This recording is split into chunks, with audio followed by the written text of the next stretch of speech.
We acknowledge the original owners of the land on which we podcast, whose stories were told for thousands of years. Today, we are recording in Meanjin. We pay our respects to elders past and present who may be listening. Sovereignty was never ceded. A quick note before we get started that there may be some swearing in today's podcast. If you don't like swearing or usually listen with children in the car, you have been warned.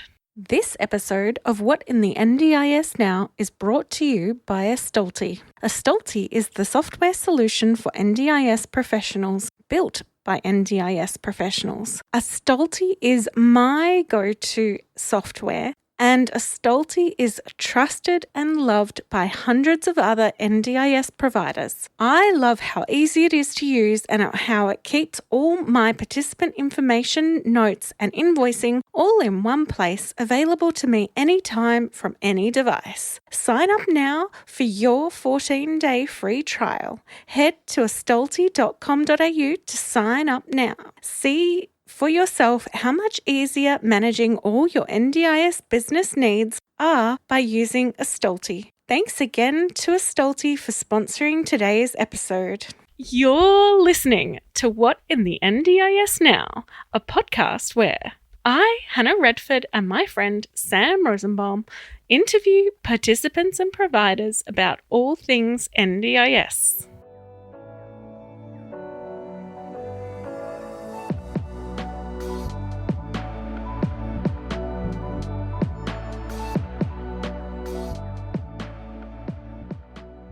Welcome everyone to this episode of What in the NDIS Now. With me today, I have the OT Geordie. Awesome. Thank you for having me, Hannah.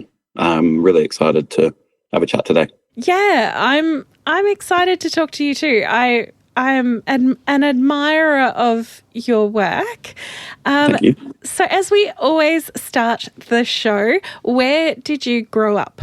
So I grew up in rural Queensland, so a couple hours from where I am now on the Sunshine Coast. Small country town, not much to do there, but honestly wouldn't trade that experience for the world. I think I learned a lot of life experiences early on at a younger age, growing up on land and just having, I guess, opportunity to mature at a younger age. Sounds a little bit cocky, but just being able to be taught those life skills, it was a great opportunity. So I grew up out there. Again, grew up in a single family household as well. So I sort of bounced between a couple of different spots, between small country towns and more rural cities. And yeah, it was interesting time, but much enjoy where I am on the Sunshine Coast now. Yeah. So did you have a farm?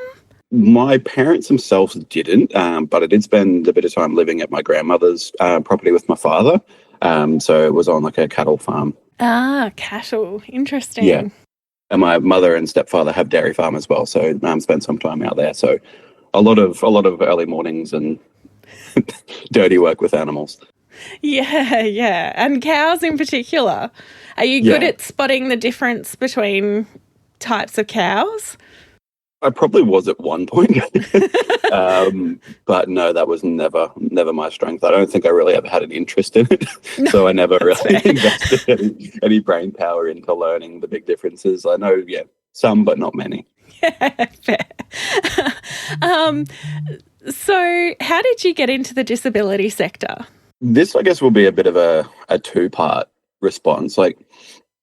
I was actually thinking about this after you gave me the questions when we last sort of spoke. And I guess part of it is I grew up with siblings and step-siblings and cousins step-siblings and cousins with disability, with autism. I have a cousin with Fragile X. And I guess just being surrounded surrounded with people with disability from such a young age, it kind of made it normal. In a way, for lack of a better word, I was just used to people with disability. It was never this taboo subject to talk about disability, or it was never overly shocking to me seeing the difficulty that people can have with disability, the behavioural dysregulation side of things, and seeing at different life stage outcomes, obviously growing up alongside them. So I think a part of it was that, because I found it natural and comfortable in a sense, because that's what I was used to. But I guess the real big thing that got me into it was from a young age, I wanted to be, I guess, like any young boy, I wanted to be like my old man. He was a diesel fitter by trade, and I was interested in that. But at the time, especially, the people in the trade weren't treated well. So he was pretty open and vocal about, no, you're not doing that because it's not worth it. You're not going to get treated well. The money's not great, all these sorts of things. And I guess being the natural problem solver and a bit of a smart aleck that I am, I was like, well, how can I be like my dad without being my dad? So I decided I'd go down the military route. And initially, I was wanting to join as like an avionics technician in the Air Force, and then it changed to a diesel fitter in the Army. And then by the end of it, I was just like, just anything in the military. Because I really, guess, had that fondness and appreciation for what they do for looking after Australians and the Defence Force side of things. But yeah, so I spent my entire life wanting to work towards that goal. And then around 15, 16 years old, I ended up getting, or actually probably 14, 15 years old, I ended up having a really bad knee injury playing rugby league. And because I'd had knee pain from a young age with a condition called Osgood-Schlatters disease or syndrome now, I was just so used to having chronic and severe knee pain. And then after this injury, we didn't actually realize it was another injury. We just thought it made that worse. So I walked around on a torn LCL and damaged ACL and a couple other significant knee injuries for about a year before we were able to get like the investigation done, before our GP was like, oh no, there's actually something a bit more here. Again, growing up in rural Queensland, the resources weren't great.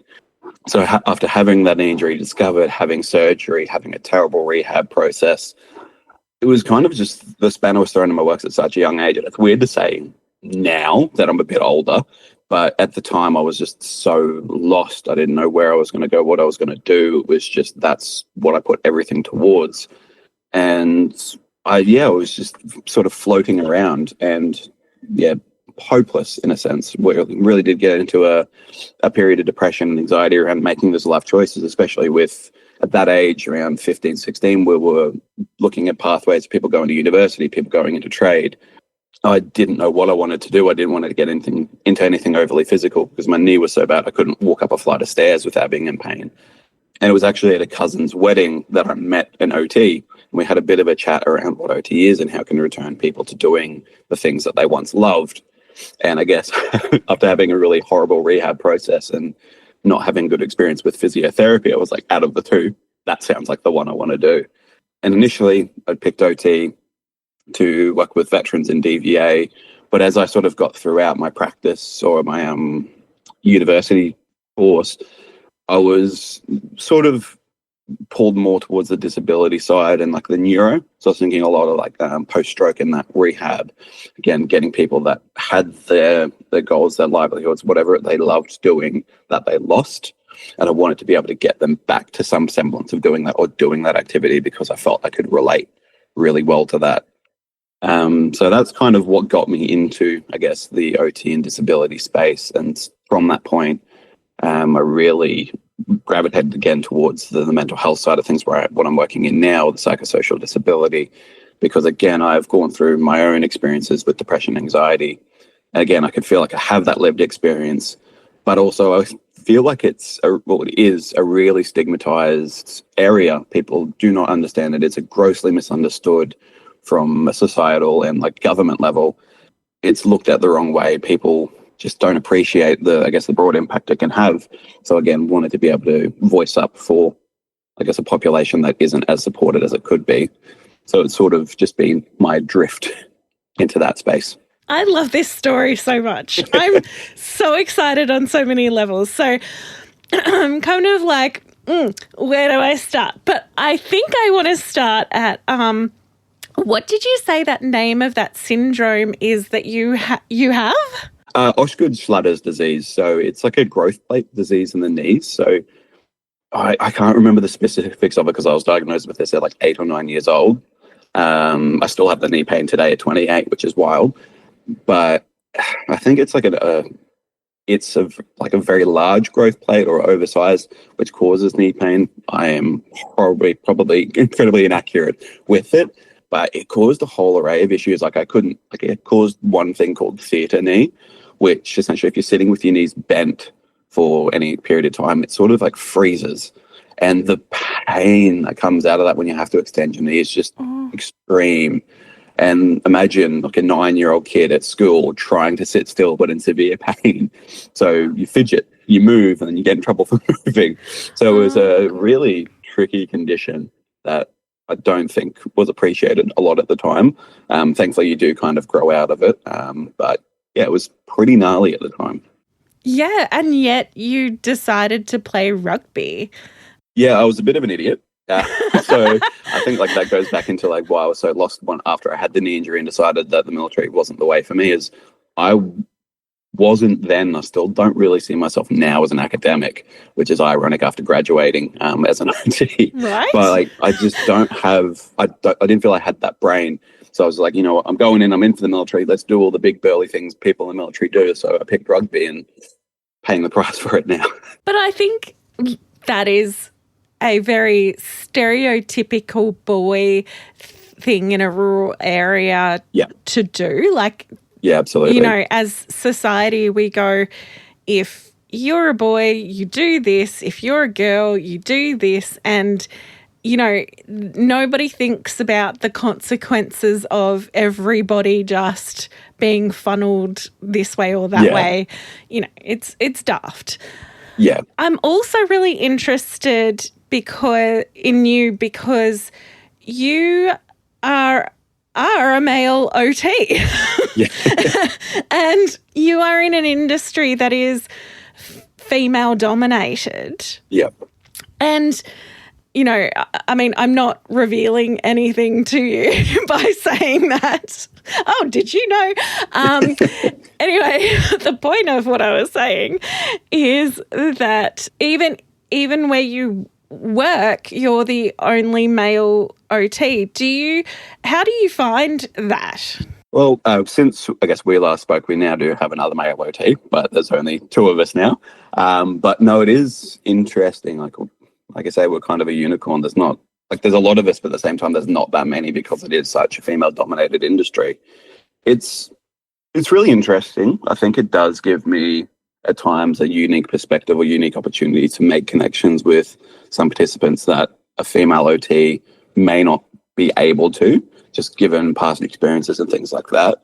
One thing I noticed a lot when I was working rurally, though, was I guess just based on, I guess if we're linking it to cohort effect, a lot of the men out there responded well to me going out to see there and speak to them because I can go out there and I can really put on my bogan accent and speak to them in a one-to-one way sense that like makes sense to them, that they're used to, that they're comfortable with. So when I ask questions of like, okay, how do you go wiping your bottom? How do you do these things? Like I ask those questions, it's not a walls are up. Because I'm able to go in and be relatable, it's helped break down those walls. So yeah, it definitely has its strengths. I also find now in my role, working more in psychosocial, if I'm talking to men in general around men's mental health, again, having that lived experience, I can relate. I can say I've been in similar situations or I've walked a mile in their shoes to a degree. And I think that, again, helps destigmatize. I can go, okay, well, I've spoken to many men like yourself. That's okay to feel that way. You shouldn't be feeling ashamed for feeling that way. You shouldn't feel stupid for feeling that way. I felt that way too. And it gives me that ability to be like, okay, let's take a deep breath and just start again. So I find it, it's a really good, I guess, a benefit for working as an OT. Again, mainly just because it is that female-dominated field. It just gives another perspective that some clients relate to more. Yeah, and I think men's mental health is often overlooked because men typically stereotyping don't talk about their feelings and their mental health. And we brought this up in the episode with Simon Rinn, and he works as a counselling social worker for men. And I love that you are on that similar trajectory as an OT. It's great. And I'm sure you have a wide array of things that you can do beyond just talking to men. You know, like you can do that. But I think, you know, that that focus is really needed, because otherwise, we lose too many men to just not talking like some people do. Absolutely. And that's probably a key thing, again, that I probably missed in the previous question around where did I grow up, is, like I said, I grew up in rural Queensland, and men's mental health out there, mental health in general, but if we're talking about men's mental health, it's not spoken about. It is heavily stigmatized. It's eat a teaspoon of concrete and toughen up, and it is really just overlooked. And unfortunately, I know people that have died to suicide. I've lost friends that have died to suicide from that region just because it is so stigmatized. So it is, again, I guess having that personal connection to it, it is really meaningful to me to go out there and make a change. Yeah, fantastic. I want to talk a little bit now that I was able to go through and ask those few questions from your story, which is great. And I really appreciate your openness and telling us about your story. I want to talk a little bit about what you're doing now. So you work for a company that just does occupational therapy, which I love so much. I sing constantly. Well, I don't sing, but I talk about singing these songs. But anyway, I constantly bang on to people about doing one thing and doing it well. And you don't have to do all the things in the NDIS space. It's unnecessary. And actually, you will attract people to you more if you do one thing and do it really, really well.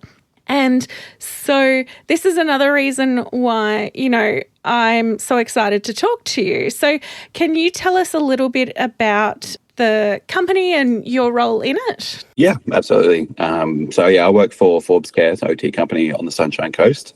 We're based up in Buderim.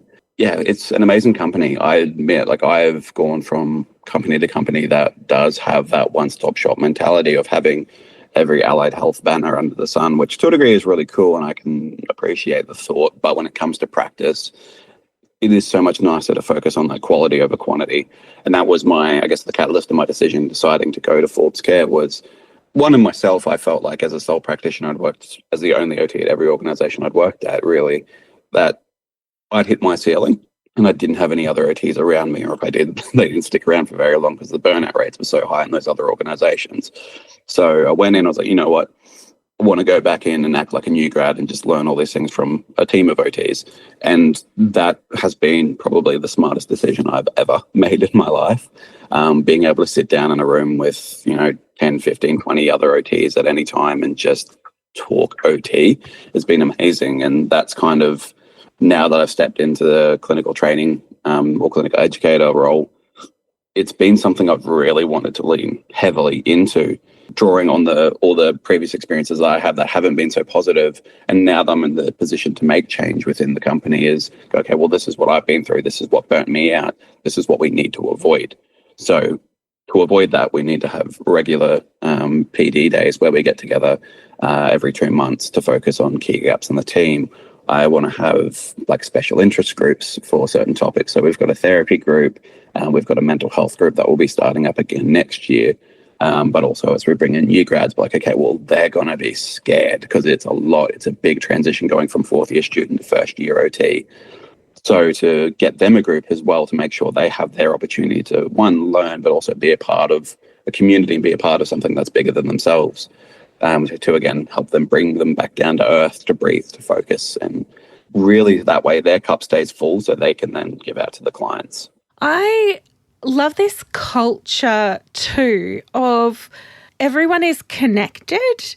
Yeah. And you get to go back and not feel so alone, because you deliberately have these days where everyone gets together and is able to go, oh gosh, this has been really annoying, or have you seen this new development? How exciting is this? And, I really love that. And I love that Forbes Care has thought about this and then made your position where you are there to sort of spearhead those kinds of things and create this really lovely culture.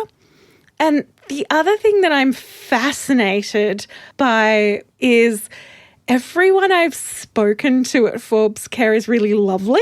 And I'm like, how is this possible? There's got to be someone who's not as lovely. How are they just attracting these really lovely people? It is so interesting to me. I can definitely credit that to Anna, our business development manager, Kelly herself, for setting up such a positive culture. Jess, a clinical lead who helps in the interviewing process. That is something that is, I guess, we push so hard, is that if you're stepping into this team, we want to make sure you are a really good fit, not just from a clinical experience perspective, but from that culture perspective, because we try to recognize that it doesn't take much to bring a team down, especially if we're working in the space as complex and frustrating as the NDIS. If we have a team member that, or person that may not fit in as well, it's not going to be beneficial in the long run. So they do such a good job of finding people that are the right fit, values that align, but we also just have so much accountability and open discussions and transparency around what Forbes expects, I guess, as an organization.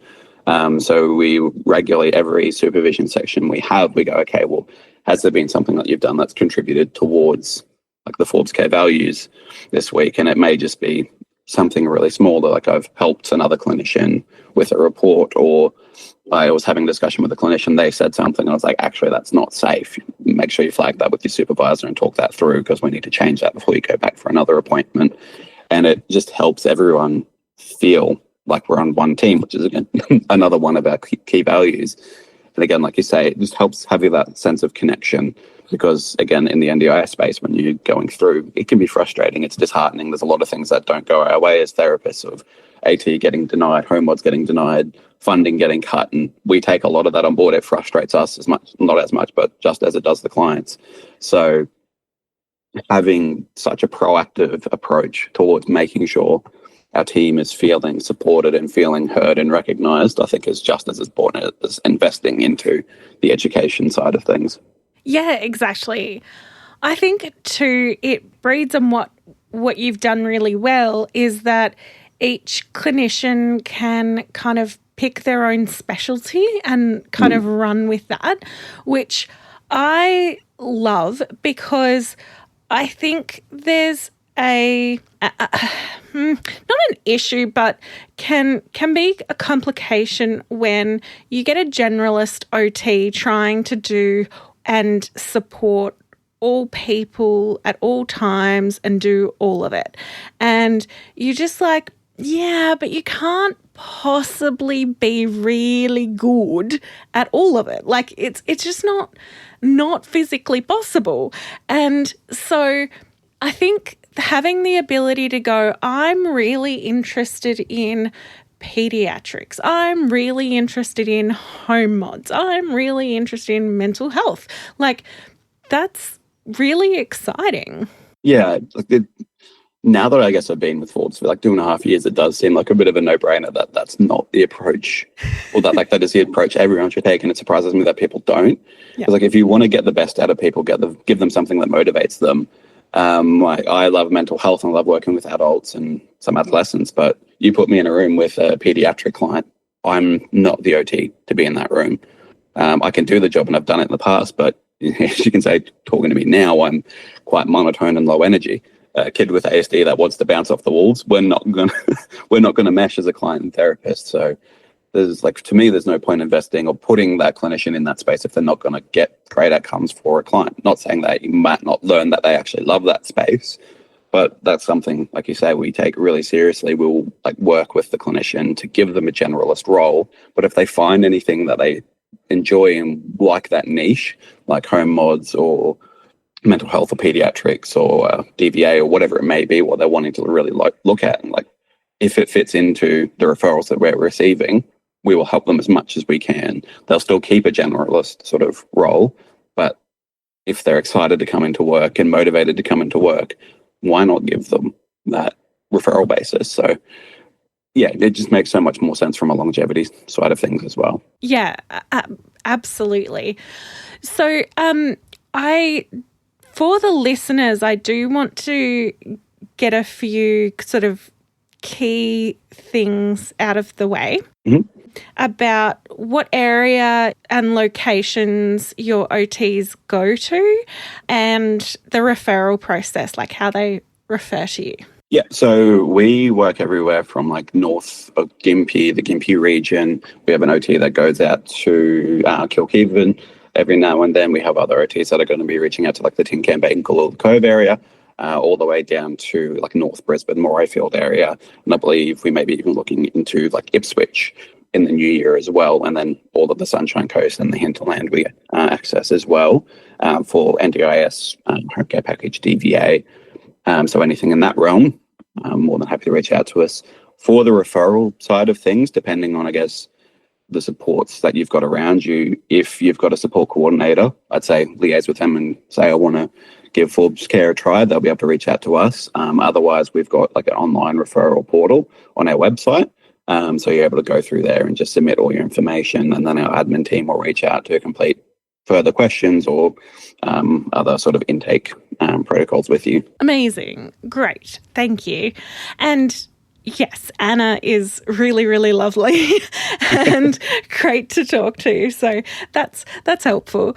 Is there anything more you want to talk about in the OT space that is happening, or any trends you're seeing in the OT space? Oh, it's hard to say. I think some of the trends we're seeing will probably come into more in like the next question around the changes that are happening in the space. It's a bit just, I guess, unclear around the future of things, with the change of hopefully getting more therapy back in place rather than reporting. They're probably the key ones I'm noticing specifically in the OT space. So that brings me to, in your ideal world, what would the future of the NDIS look like? So yeah, after you first put this question to me, I struggled to come down or narrow it down. I even went up to my team and I'm like, okay, guys, what would the perfect world be like to you? And after some like deliberation and thinking, like the key things that I thought of, I guess like the key changes I'd love to see would be better accountability from the agency, much better consistency or improved consistency from the agency as well, and then transparency are probably the key things that I would love to see. Like I guess if we're going back to the accountability side of things, something that I've seen so much regularly or heard so much regularly is like we've sent off an AT application or an FCA or SIL report or whatever it may be. For one of our OTs, actually, she sent off complex home mods. And after however long of chasing it up, we come back and get told that they never received it. They lost the quotes. They never had the report. And like we can find it in 2 seconds in an email thread. So those sorts of things do frustrate me as a clinician. Like one thing that comes to mind of late was I had a client that we were just applying for a scooter for to allow them to get out in the community with their dog. Due to their disability, psychosocial and physical, they can't walk very far and they're scared of walking very far. But they live in just this beautiful spot right next to the beach and they want to be able to get down there. So we applied for a scooter and after 160 days, we had no response, no advice of a yes or a no from the agency. That's with the coordinator or the client's coordinator and the client themselves calling up the NDIS to be like, hey, where's this at? And 9 times out of 10, they would say, we don't know, or it's in process, or speak to your OT because they'll be able to tell you, even though after we submit the reports, OTs are the last one to ever know, which again, that's this whole other issue. But it got to the point where this client admitted and disclosed thoughts of suicidality. Mm-hmm. So it's going like, okay, well, it's taken that long to this point where this client's feeling that poorly of their life that they want to or are thinking about these things. So we were like, I had to submit another letter going, hey, guys, we sent this on this date. It's been over 160 days because of the lack of communication and outcomes. This client has admitted suicidal ideation. We need an outcome now. And thankfully that was able to get it escalated overnight and it's been approved and it's been delivered now. But it's the fact that it has to get to that point that really frustrates me. And it's really tricky as well and difficult as well when us as OTs, we go out and do these massive reports that may seem a bit over the top because we're told to put all the information in there. So then we're told they're too long, so we cut back on information. Then we're told that there's insufficient evidence, so funding's cut, and then you have to go through it's just a bit of a rigmarole. For me, it really does underscore why the OT burnout rate has gone from 7 years to 2. But that's probably like one of the key things I would love to see from the agency. It's just better accountability and efficiency in those processes, because it is really tricky from our perspective as an OT, because we submit something to inquiries and then we go, okay, in the scheme of things, that's our job done until we're given the yes or no. Yeah. But 9 times out of 10, it's saying, well, the OT hasn't done this, or the client or support coordinator calls them, and then something comes up that they needed additional information that we didn't know about, because, again, we're typically the last ones to know these things. So that was probably that's the first key thing I was thinking about. Like I was saying, the consistency is another thing that is a big gap. And I think you mentioned in your podcast with Simon Rinn is you can submit the exact same tool or exact same outcome measure from a report or an assessment with a really good report, and 2 clients will get 2 different outcomes based on that. And I understand that I don't want to just sit here like I'm whinging, and I understand that the amendments that have come out are aiming for this with the needs-based assessment. So I'm looking forward to hearing more about that in the new year. But after being in my 7th year of practice now in the NDIS, I'm a little bit cynical that a bureaucrat somewhere in Canberra is going to make changes to what is co-designed, but I'm hoping I'm proven wrong there. But I understand those. Have you listened to this podcast before? We're not optimistic about anything. I just don't want to seem like a negative Nelly, especially because I am still a treating OT in the space. No, that's fair. But it is just a bit like that. Like, yes, we've got all these promises. And they are making changes, which is great, because if you remain stagnant, that's where issues arise and we don't evolve. But the key thing we can refer to is they made changes to the funding and what is and is not NDIS funded support, and they decide to cut art and music therapy, saying it's not evidence-based, despite there being such robust evidence available to demonstrate that it is beneficial. So it is just... it's frustrating. And again, when we're the OT that goes in there and someone asks for something, or say, I want to do the service, and then we have to go, well, we can try, but I don't think that's going to be a funded support based on these changes. We then cop that back. And I get that these clients are burnt out and upset and frustrated with the system. But again, if we're walking into 4 appointments a day or however many a day, and we cop that same treatment for everyone, it's difficult, because again, as therapists, we're not immune to this. We go in there, we feel the frustration of the clients. As much as we don't want to, we will take some of that on board, and it just stacks. So not having, I guess, that consistency across the board, we don't really know at times where we need to go and what support we need to provide, and because how to get those outcomes at times. We have that comfort, we find what works, and then something changes, and then we don't know where to go from there, and it's just tricky. And I guess that just leads into the last point I was thinking about, is that transparency. Is like, again, they're doing it now. I'm really happy because they've got the documents of what isn't, or what is a NDIS funded support and what isn't. But it's just really difficult because we don't know exactly what's needed for each application. Like, we can go in there and try our best. And thankfully, being in my team, we have a lot of resources at hand and a lot of clinical experience at hand, so we can ask that. But if we're thinking new grad or sole clinicians or small teams, it's really hard to learn these things or figure it out, because you're going to make mistakes. And unfortunately, if mistakes are made or information's missed, then client's not going to get the outcomes. And then they've got to go back to square one with an appeal or AAT. And it's just a whole process that really drags out. And when some of these applications or reviews take 6 months already, if you then have to go through the appeal process, that could be another 6 months at a minimum. Especially at the moment, things are really taking their time. So it's just a tricky spot to be in. So they're like the key things that I'd love to see, is the accountability, consistency, and transparency.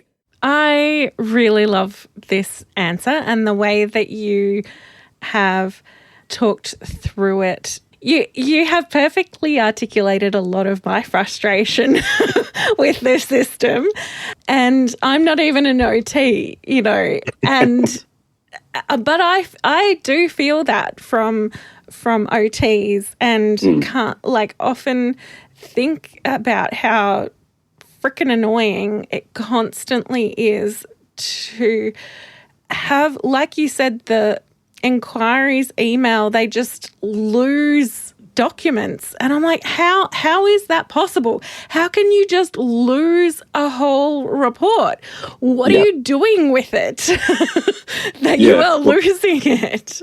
And it baffles me. And it also actually leads to another thing I didn't even think to mention, but is like when we do a really detailed report and what we consider a really high quality report, and then we go through a plan outcome, we get no feedback, and then an outcome's made and it's like ridiculously undercutting what we've recommended and potentially even reduced what the client was previously receiving.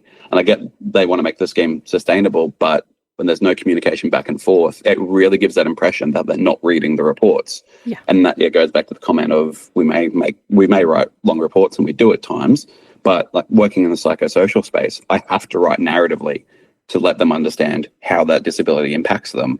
Because the amount of times where I've had a client that wants, one-to-one support in the community or an extra couple of hours in the week in the community one-to-one, but because they can physically get up and move around, it's denied. But they don't really understand that for a person with psychosocial disability, getting out of bed can be one of the most difficult things in the morning. It baffles me at times. And I know there have been instances where planners have allegedly stated they've not even read the OT reports. I don't know if you've been on LinkedIn of late, but there was an open letter to Mr. Shorten about a client that had muscular dystrophy. I can't remember which type. But he had his funding cut, had a cardiac event, and because of that, he struggled to get to the phone in time to call QAS. If he had his funding, it wasn't cut for whatever reason, he would have been able to do it. Change of circumstance was submitted, nothing changed, and unfortunately that client passed away. So I know that is an isolated incident, but if one's happened, it's probably happened elsewhere as well. So it's just like those frustrations that can come up with it. Again, you can go in there, you can give it your all, you can do your best, you can tick the boxes as much as you can, but if it falls on deaf ears or it's not looked at or whatever it may be, we're just not seeing the change and we're not getting the outcomes for our clients. And in some circumstances, it can have really bad outcomes. So it just really brings it back as like, we need that transparency. We really need that accountability.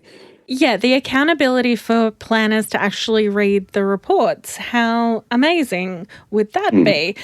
I do often get feedback from allied health professionals, and this was really obvious at the beginning of 2024. We did a live show like we are doing in February. On the 12th of February, we've got a new live show. One of the questions we were asked was, what is the point of even doing these reports when they're not read?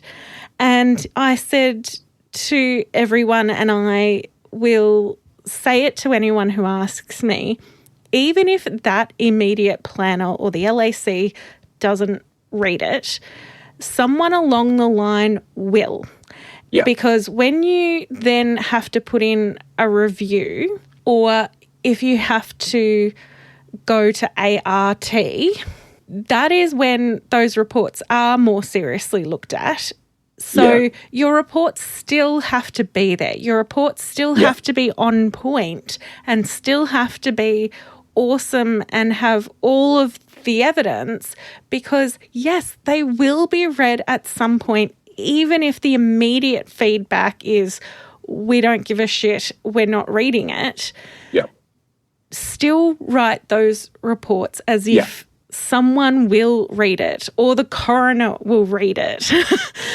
Absolutely. And that's like exactly what I say to my team is like when they're not sure about level of detail, I'll say put it in. Yeah. It's like really comes back to, I guess, the ethos I learned when I was doing placements at Queensland Health was good notes, good defence, no notes, no defence. Yes, that's more in the evidence, like the realm of if you get subpoenaed, having your backup there. But it's the same thing if we go in and go, well, I mentioned this in the report in this page in this subsection and put it in my recommendations, and there's a clear link to the clinical evidence, and you've ignored it and not funded it, and it's resulted in this. It is our way to back ourselves up and be like, well, actually, that's on you. We have made these recommendations, and this is the historical evidence of needing those supports. So I agree 100%. But I guess one thing that frustrates me as well with this whole process is actually a comment that I saw yesterday from Bill Shorten in, I guess, a press release or an update was, we want to cut down on these 80-page reports. I don't know if you can find an OT out there that enjoys writing reports of such length, because it takes a lot of brain power. It takes a lot of time. It's exhausting. A lot of us became therapists to do therapy, not to sit behind a screen and write a report. So again, I understand these changes may come in place with the needs-based assessment that's currently being co-designed, and I'm hopeful that it does. But it's really tricky when comments like that are being made. It really riled me up when I read it. I need to take a deep breath. But if you're going to make those comments, but then we do provide reports that aren't 80 pages long, and then you go, well, there's not enough evidence, we're not going to fund anything, we're going to kind of cut the funding in half. It's just mind-boggling. Like another incident I'm thinking of was I've had a client years ago that was low vision, and during COVID, they didn't leave their house because they lived with their grandparents and didn't want to risk bringing it back to them. So they cut their funding because they didn't access the community. And then when I set in the plan review, because this client didn't have a support coordinator, I was like, okay, well, they need this back. They're going back to university. The world's different now. Their response that they initially met me with is, well, they have a guidance dog. I'm like, cool, yeah, a guidance dog can help them down there, but it's not going to help them find the right kind of milk or those sort of items as well. It can help them navigate, but it doesn't replace another person being there. Also, a dog can't drive a car, and we don't want to rely on taxis. And like, that was a genuine response that I got. And I want to see the dog drive the car, though. Yeah, it would be amazing. But it's just like things like that and comments like that just kind of make your face palm a little bit. Like, it's a little bit upsetting that a person that clearly doesn't look at this individual as a person, they're looking at them as a number and a budget.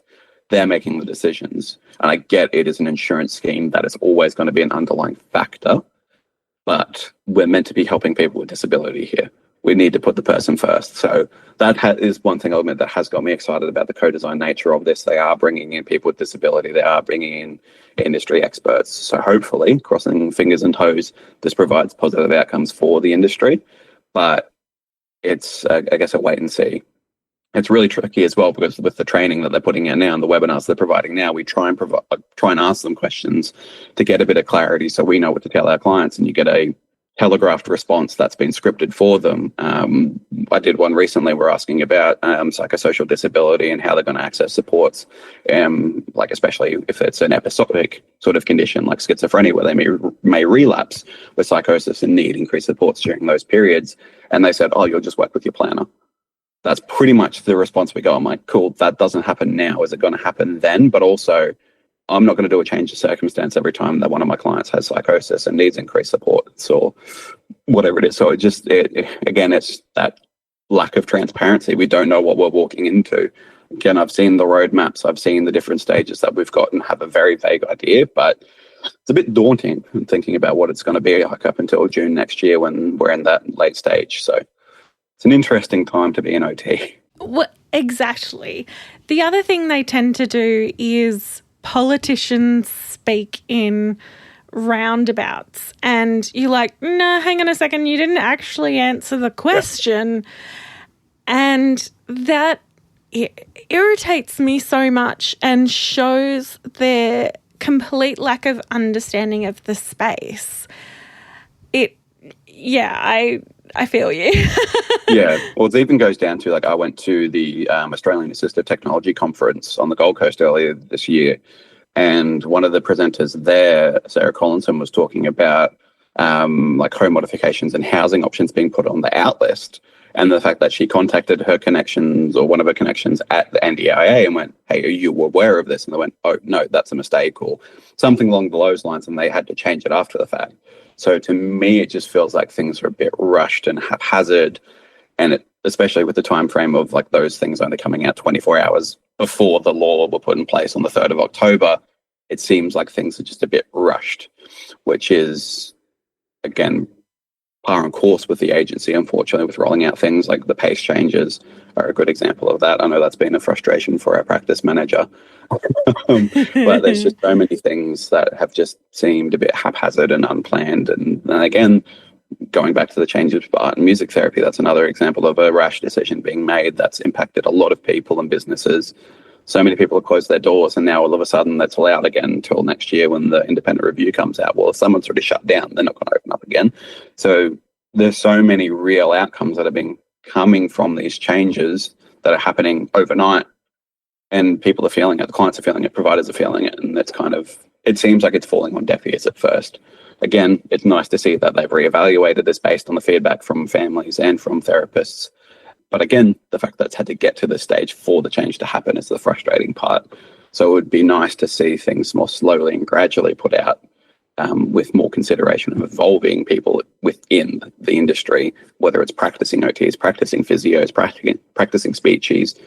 Clients, obviously, we need them front and center, to make sure every person and every party of this industry is taken into account. And again, they're not going to please everyone, but doing as much as possible would be great. Absolutely. Exactly. Well, Geordie, it's been so wonderful to have you on the podcast. I have loved chatting with you. This has been an awesome conversation. So thank you so much for coming on the podcast. No, thank you for having me and listening to me rant for the last 60 minutes. But no, it's been great, and I really enjoyed listening to the other podcasts. I'm happy to finally be on. Yeah, awesome. Thank you. Until next time. Bye. Hey, podcast fans.